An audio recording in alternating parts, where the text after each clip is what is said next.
अंदर नहीं है तो भगवान आपके अहंकार को कभी नहीं स्वीकार करते। भाव बिन जो भी मुझे देवे मैं कभी लेता नहीं।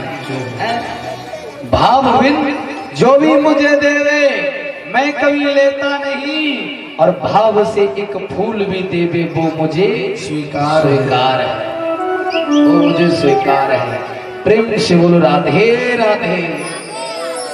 तो जिस भाव से आप कथा में बैठे होंगे, अगर मुंह उतार के कथा में बैठेंगे तो भगवान भी, और जैसे भाव से बैठेंगे, कहते नहीं है कि प्रेजेंट बॉडी एब्सेंट माइंड है। बॉडी तो यहाँ पर है, माइंड कहाँ है? दूसरी जगह। कि क्या करें, घर अकेला छोड़कर आए हैं पता नहीं कोई घुस ना जाए घर में, और बैठे कथा में। तो भाव ये नहीं होना चाहिए। और कुछ कुछ माताएं बहनें तो ऐसी होती हैं, उन्हें कथा वथा से कोई मतलब नहीं, उन्हें सहेली से बतलाना है अपने। जिज्जा बताओ साड़ी कितने की लेकर आए साड़ी तो बहुत अच्छी लग रही है, हम भी उनसे कहेंगे कल लेकर आए। प्रेम से बोलो राधे राधे। भोले बाबा दर्शन करने के लिए आते हैं, तो भोले बाबा दर्शन करने के लिए आए कौन सा रूप रख के जी? जोगी का रूप रख के। लेकिन मैया कह रही है मैं तुम्हें दर्शन नहीं कराऊंगी, जोगी पीछा छोड़ मेरे द्वारे का, दर्शन होगा तो को मेरे लाले का, मैं दर्शन नहीं कराऊंगी। और बाबा बोले मैं दर्शन करके जाऊंगा। मैया बोले मैं कराऊंगी नहीं। आज हट हो गई, और 3 हट होती हैं, राजहट, स्त्री हट और जोगी हट। इसमें राजा की भी हट आती है, बच्चे की भी हट आती है। तो जोगी हट और स्त्री हट, नारी में और जोगी में हट हो गई हट हो गई। यशोदा मैया कह रही है मैं दर्शन नहीं कराऊंगी, और भोले बाबा क्या कह रहे हैं जी? मैं दर्शन करूंगा। प्रेम से बोलो राधे राधे। अच्छा आप लोग पहले बातें कर लो, उसके बाद हम कथा सुनाएंगे। और आकर कहने लगे मैया मुझे दर्शन करा दो। मैया बोली दर्शन नहीं कराएंगे। हट हो गई। आजकल भी हट हो जाती है। हट कैसी हो गई? जैसे पति पत्नी में हट हो गई कि हम तुमसे नहीं बोलेंगे पति भी बोला हम भी तुमसे नहीं बोलेंगे, दोनों में हट हो गई, नहीं बोलेंगे। वो भी हटीला, वो भी हटीला। अब पति की थी मीटिंग, क्योंकि हटीला तो थे, लेकिन एक डायरी बना ली।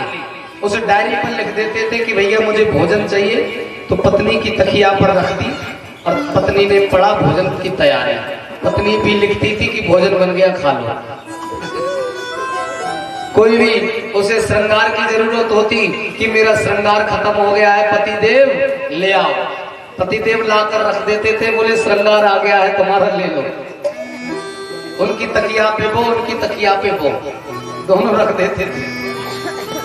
और एक दिन क्या हुआ, पति को जाना था कहीं मीटिंग में सुबह सुबह, उनकी 7 बजे की ट्रेन थी। पति ने लिखा, एक पर्ची में लिखा और कहा मुझे सुबह 7 बजे ट्रेन पकड़नी है, मेरा रिजर्वेशन है और मुझे 4 बजे जगा देना है। पर्ची पे लिखा और पत्नी की तकिया पे रख दी। पत्नी ने पढ़ा ठीक है। 4 बजे सुबह के पत्नी उठी, पत्नी ने भी अपनी डायरी निकाली, उस पर पर्ची पे लिखा 4 बज गए उठ जाओ, और तकिया पे रख दिया। पति बेचारा सो रहा है।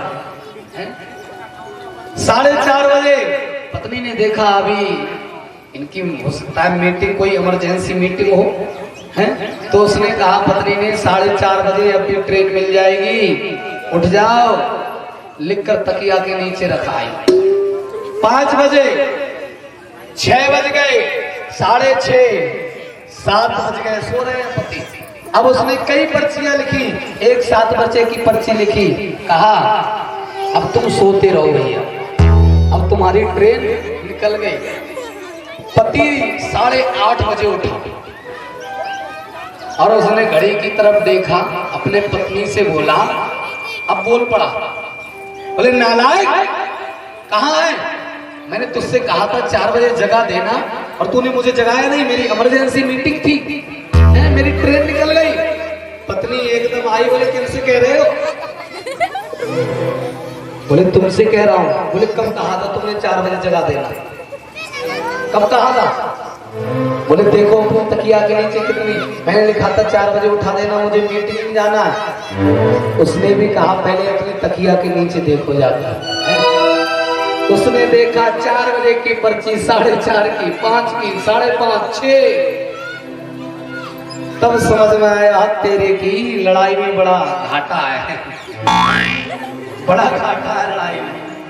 हाँ, तो इसलिए आज से हम बोलेंगे, लड़ाई नहीं करेंगे, हट नहीं करेंगे।